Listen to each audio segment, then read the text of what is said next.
Hello दोस्तों, स्वागत है आपका हमारे यूट्यूब चैनल ज्ञान एंड जीके पर। दोस्तों, आज हम रीट भर्ती से संबंधित एक महत्वपूर्ण टॉपिक लेके आए हैं, वायुमंडल। वायुमंडल का जो टॉपिक है ये रीट भर्ती में एसएसटी वालों के लिए बहुत ही ज़्यादा हेल्पफुल साबित होने वाला है। तो अगर आपको ये वीडियो अच्छा लगे तो इस वीडियो को लाइक करें और चैनल को सब्सक्राइब कर कमेंट में जय हिंद जरूर लिखिए। दोस्तों, सबसे पहले हम बात करेंगे कि वायुमंडल की परिभाषा क्या है। तो वायुमंडल की अगर हम परिभाषा की बात करें तो पृथ्वी के चारों ओर गैसों का आवरण वायुमंडल कहलाता है। यानी जो पृथ्वी के चारों ओर जो गैसों का आवरण है यही वायुमंडल कहलाता है। पृथ्वी का वायुमंडल 10,000 किलोमीटर तक विस्तृत है। यानी जो पृथ्वी के चारों ओर जो वायुमंडल है ये लगभग 10,000 किलोमीटर तक विस्तृत है। अब हम बात करेंगे दोस्तों वायुमंडल के कार्य। ये क्वेश्चन रेट भर्ती में पूछे जाते हैं। वायुमंडल के कार्य, तो देखिए वायुमंडल में गैसें पाई जाती हैं जो जीवन के लिए आवश्यक होती हैं। यानी जो वायुमंडल में जो गैसें पाई जाती हैं ये हमारे जीवन के लिए बहुत ही महत्वपूर्ण गैसें होती हैं। वायुमंडल में जल वाष्प 0 से लेकर 4% पाया जाता है जिससे आवश्यक वर्षा होती है। यानी वायुमंडल में जल वाष्प पाया जाता है। जल वाष्प की जो मात्रा होती है वो 0 से लेकर 4% के बीच होती है जिससे आवश्यक वर्षा होती है। वायुमंडल में हरित गृह गैसें पाई जाती हैं जो पृथ्वी का औसत तापमान बनाए रखती हैं। यानी दोस्तों वायुमंडल में हरित गृह गैसें भी पाई जाती हैं जो पृथ्वी का औसत तापमान बनाए रखती हैं। दोस्तों, आपको कमेंट करके बताना है कि पृथ्वी का औसत तापमान कितना है। पृथ्वी का औसत तापमान कितना है आपको कमेंट करके जरूर बताना है। ये क्वेश्चन रीट भर्ती पिछली बार जरूर पूछा था। वायुमंडल में वायुमंडल हमें पराबैंगनी किरणों से बचाता है। यानी जो वायुमंडल है वो हमें पराबैंगनी किरणों से बचाता है।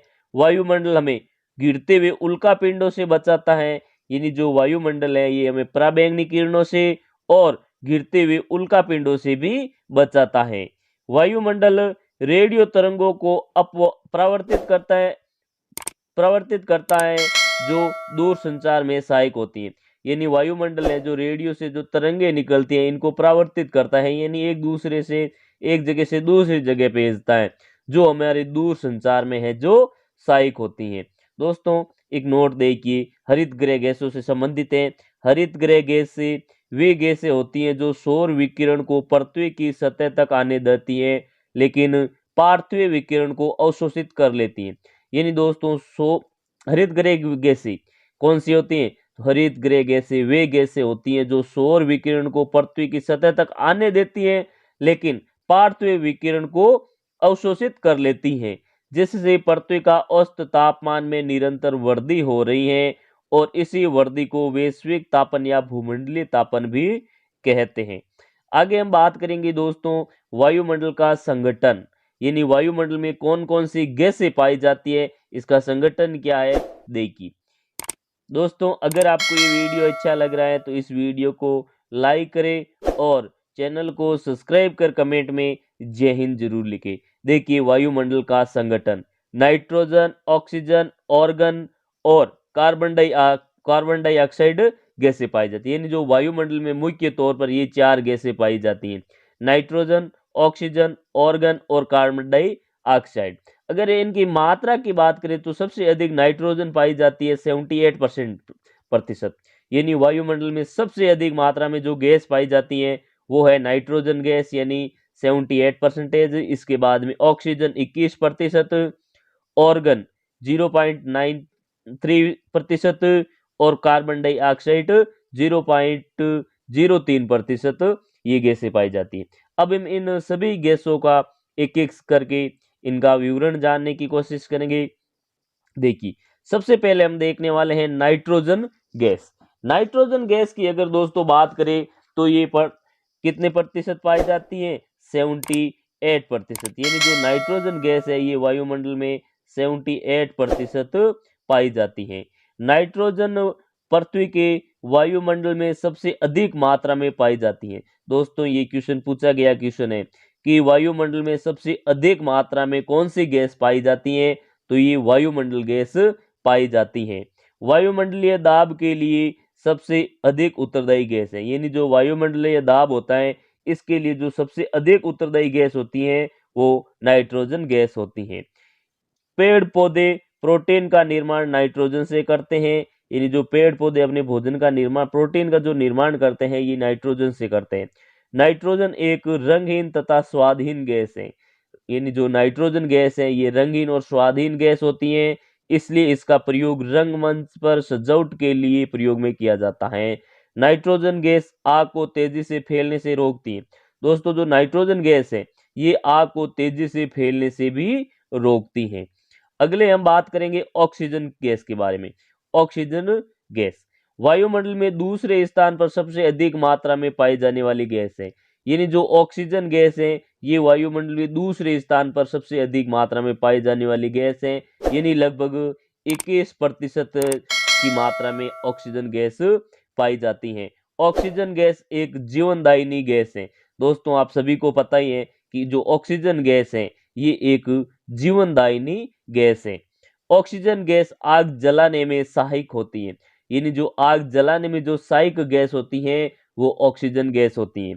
जीव जंतु ऑक्सीजन की सहायता से भोजन का ऑक्सीकरण करके ऊर्जा प्राप्त करते हैं, यानी जो पृथ्वी पर जो जीव जंतु हैं ये ऑक्सीजन की सहायता से ही भोजन का ऑक्सीकरण करके अपने शरीर में ऊर्जा प्राप्त करते हैं।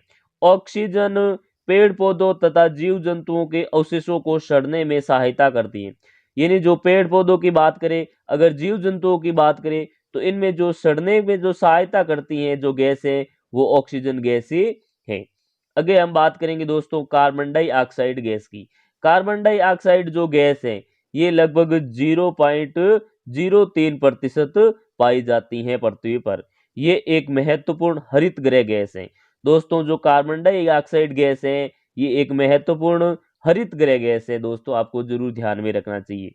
इस गैस की सहायता से पेड़ पौधे प्रकाश संश्लेषण की क्रिया द्वारा भोजन का निर्माण करते हैं, यानी कार्बन डाइऑक्साइड गैस की सहायता से ही पेड़ पौधे प्रकाश संश्लेषण की क्रिया के द्वारा भोजन का निर्माण करते हैं। ये एक भारी गैस होने के ये एक भारी गैस होने के कारण है जो वायुमंडल की निचली परत पर पाई जाती है।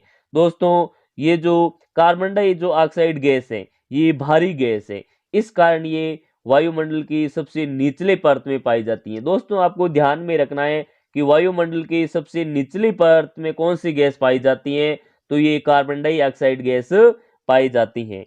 कार्बन डाइऑक्साइड गैस का प्रयोग अग्निशमकों में आग बुझाने में किया जाता है। दोस्तों इंपॉर्टेंट क्वेश्चन है, यानी आग बुझाने में कौन सी गैस का प्रयोग किया जाता है अग्निशमक यंत्रों में, यानी जो आग बुझाने वाली जो गाड़ियां होती है, अग्निशमक यंत्र होते हैं, इसमें कौन सी गैस का प्रयोग किया जाता है, तो वो होती है carbon dioxide gas.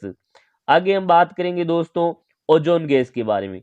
Ozone gas वायुमंडल में 15 से 35 किलोमीटर की ऊंचाई पर बहुत कम मात्रा में पाई जाने वाली गैस है, यानी दोस्तों जो ओजोन गैस है ये वायुमंडल में 15 से 35 किलोमीटर के बीच ही पाई जाती है और ये बहुत कम मात्रा में पाई जाती है, यानी 0.93% ओजोन गैस पाई जाती है। ओजोन गैस वायुमंडल में पराबैंगनी किरणों को अवशोषित कर लेती है, यानी दोस्तों जो ओजोन गैस है ये वायुमंडल में पराबैंगनी किरणों को अवशोषित कर लेती है। दोस्तों अब हम बात करेंगे जो वायुमंडल में अन्य जो गैसें पाई जाती हैं इनके बारे में। तो दोस्तों अगर आपको ये वीडियो अच्छा लग रहा है तो इस वीडियो को लाइक करें और चैनल को सब्सक्राइब कर कमेंट में जय हिंद जरूर लिखें। सबसे पहले हम देखने वाले हैं दोस्तों मीथेन गैस के बारे में। मीथेन जो गैस है, मीथेन गैस को हरित गृह गैस, बायोगैस, गोबर गैस, मार्श गैस तथा धान के खेतों की गैस कहते हैं। यही ध्यान में रखना है आपको मीथेन गैस के बारे में, यानी मीथेन गैस को हरित गृह गैस, बायोगैस, गोबर गैस, मार्श गैस तथा धान के खेतों की गैस कहा जाता है। आगे हम बात करेंगे हाइड्रोजन गैस के बारे में। हाइड्रोजन गैस ब्रह्मांड में सबसे अधिक मात्रा में पाई जाने वाली गैस है। हाइड्रोजन गैस ब्रह्मांड में ये सबसे अधिक मात्रा में पाई जाने वाली गैस है, दोस्तों आपको ध्यान में रखना है।